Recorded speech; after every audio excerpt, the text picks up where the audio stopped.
You've probably seen one of these, a Lego brick, this plastic brick. Are you curious?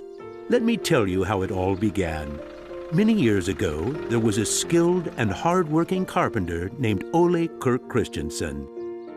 Ole was a respected carpenter with his own company, but times were hard, so he didn't have much money and had to dismiss his last worker.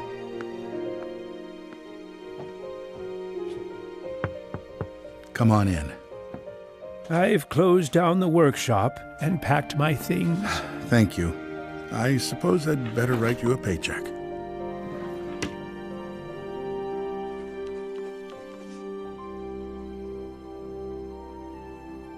Take care.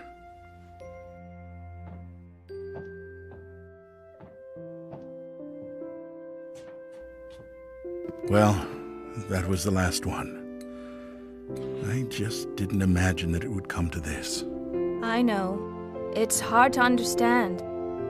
But at least now it can't get much worse.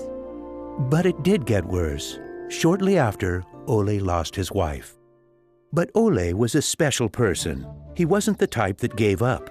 And with the responsibility of his 4 sons, he had to think of something. Ole had gotten an idea, and for him, it never took long to put an idea into action.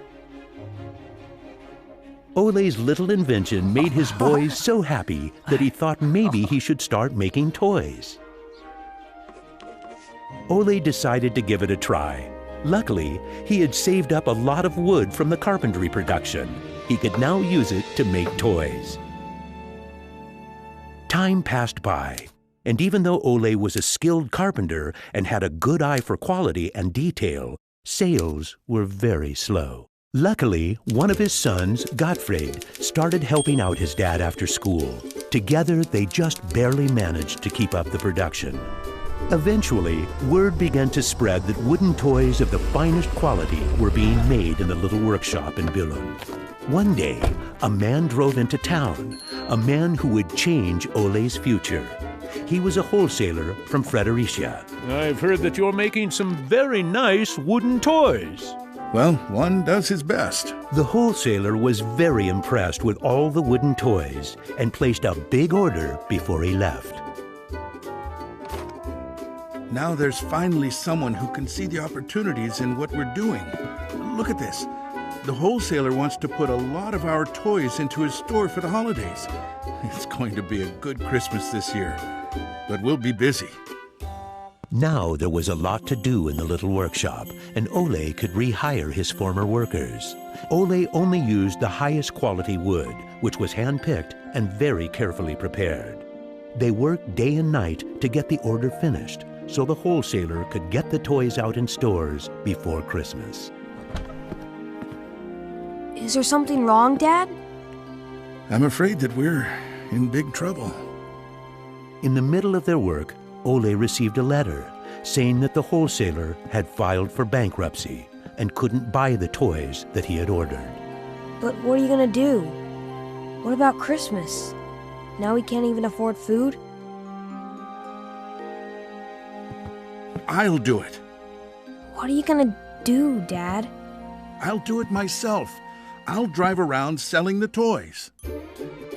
There was no time to lose. Ole packed the car with all the toys and drove off. Ole was a very good toy maker, but was not a very good salesman. He didn't like praising himself or talking about how carefully the toys had been made. But he had to keep trying if he was going to sell anything. This is going to be a blast. Is there anything you're interested in? It looks exciting, but I don't have a lot of money right now. Maybe we could trade and call it even. Well, I would prefer money, but... In the end, he succeeded in selling all the toys. He didn't receive as much money as he had hoped, but the family managed, and they had plenty of food for Christmas. Time passed by, but the toys didn't sell as quickly as they had expected. Ole thought perhaps the company needed a good name. What should it be? It has to be a short word. I want it to convey playing well. In Danish, playing well is called leg godt. What should it be? What should it be? Yeah, if only I could get some sort of a sign.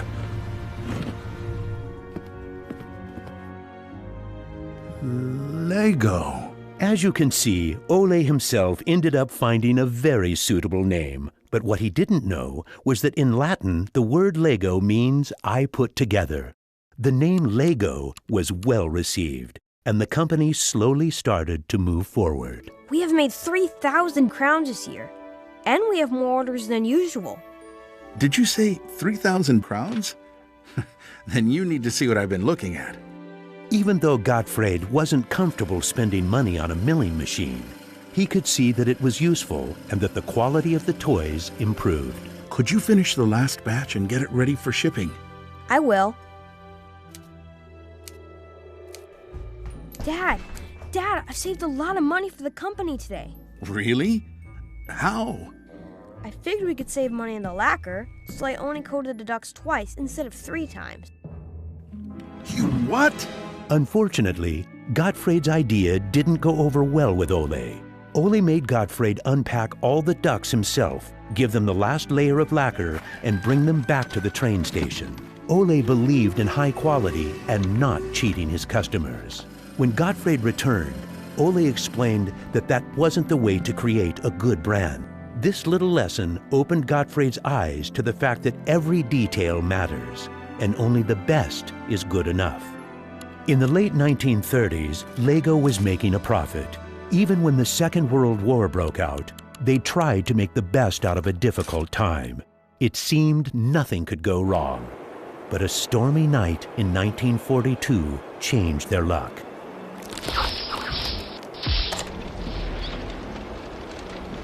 There's a fire! The workshop is on fire!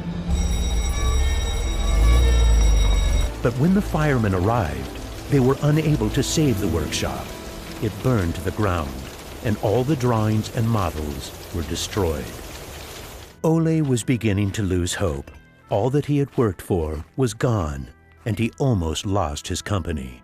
But being responsible for his children and workers inspired him to rebuild Lego. A new factory was constructed. Soon the production of wooden toys started again. The little company fought its way back into the market. Gradually, the Lego factory began to run smoothly, and Ole started looking for new challenges. One day, he went to Copenhagen to look at a new machine that had just arrived in Denmark. It was a plastic molding machine, and Ole was very excited about it. Should we buy it? It sure is a good bargain, and it will give us a lot of opportunities. Well, it does sound interesting, but it is a lot of money. I'll take that as a yes.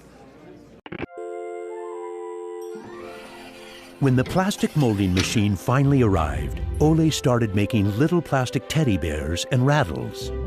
But he still had the plastic bricks that he had received at the fair. There was something about them that he couldn't stop thinking about. And even though no one else could see the potential in them, Ole decided to redesign and put them into production.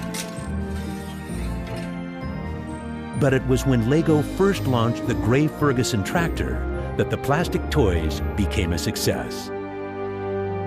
Unfortunately, the sales were dropping during the summer, and the company had too many toys in stock. This can't be right. Of course our products can be sold the whole year, not only for Christmas. Gottfried decided that he would go out and sell the toys himself. Gottfried brought his wife Edith as company and moral support. If you can't get cash, then we need butter and eggs. Well, it wasn't that bad. Gottfried was a success in his trip around the country, which helped Lego to get out of its financial crisis. They reached home just in time for Ole's birthday party. Ole turned 60, and the whole family was gathered to celebrate with him. Well, I guess it was a long trip around the country. Hey, I got an idea. Listen. What about a picture with the 3 generations? Everyone thought that was a good idea, and we were placed on the sofa with all the presents and flowers around us. On a business trip to England, Gottfried met the head of a big shopping center on his way home. They discussed the toy industry, and the conversation would be very important to the future of Lego. Damn this industry. I just think that toys are no good nowadays. What do you mean? I think they're working very well. Oh, they work fine, sure, but there's no system in anything. System? System?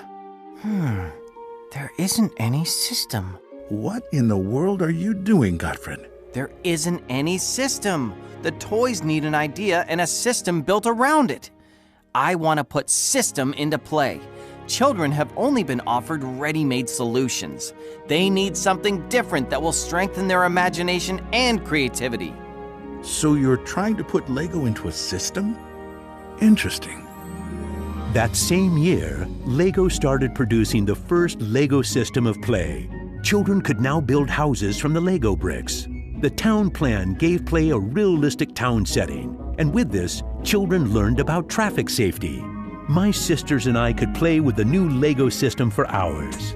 Some people said we were the luckiest children in the world because we grew up in a toy factory. It was a huge breakthrough, and Gottfried decided to try selling it outside of Denmark. The system of play was so popular that they managed to sell it to many countries. Look what I just built! That is really nice, Kel. Even though Lego was meant for only building houses, there was still a lot of opportunities. There was just one problem. I can't lift it up. It keeps falling apart. That made Gottfried wonder. He wanted to find a way to make the Lego bricks stick together, but that was easier said than done. Gottfried noticed that the Lego bricks got a better clutch power with tubes inside. Now it was no longer just bricks, but a whole construction system with endless possibilities. This was groundbreaking for the Lego product. With a child's imagination, Lego could be anything in the world, over and over again. The imagination is the limit. Look, Dad! Now I can build everything! Unfortunately, Ole never got to see how successful the little brick actually became. Gottfried was left on his own, and he had to go through another fire at Lego that destroyed most of the wood production. Just like his father, Gottfried knew that he had to try to get the best out of any situation and never give up. Gottfried took the hard times with his head held high. As sales grew, the company also got bigger. He had to think ahead, and he decided not to resume the production of wooden toys and to only focus on the Lego system. It turned out to be a great decision. Many new models were built, and Lego got stronger in the toy industry. Sir, which one of these do you think is the best? That one. Even though it got busier at Lego, Gottfried still had bigger plans. Now he wanted to build an airport, so it would be easier to sell his toys to the whole world. Like father, like son. It didn't take long to put his idea into action. Only 3 years later, Billund Airport was opened. The many guests and business connections who visited the company always wanted to see the modeling department. Gradually, it got so crowded that it was hard for the employees to keep up their work. I think we better wait a while. Gottfried could see that something had to be done. He needed a bigger place to display the Lego models. I don't want to interrupt, so I'll just put this package of our new Lego train on the table. Just put it there. Train? The idea grew quickly from an exhibition room to an amusement park. And then we could have a tower so you could look over the whole park from above, the whole town. It will be a land made out of Lego. Legoland! Well, it looks interesting, but how many visitors are you actually counting on? Well, I guess, 200, 300,000? 300,000! Even though it sounded like a lot, my dad was actually pretty far off the mark. There were 600,000 guests the very first year. My family and I were there to greet the guests. We've kept up this tradition ever since.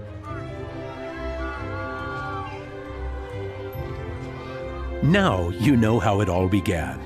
Lego wouldn't be what it is today if it hadn't been for my grandfather's sense of quality and search for perfection. My father firmly believed in the endless possibilities of the Lego system. I seek to take the Lego idea even further, encouraging children to explore, experience, and express their own world, a world without limits. And we are still convinced that only the best is good enough, because children deserve the best.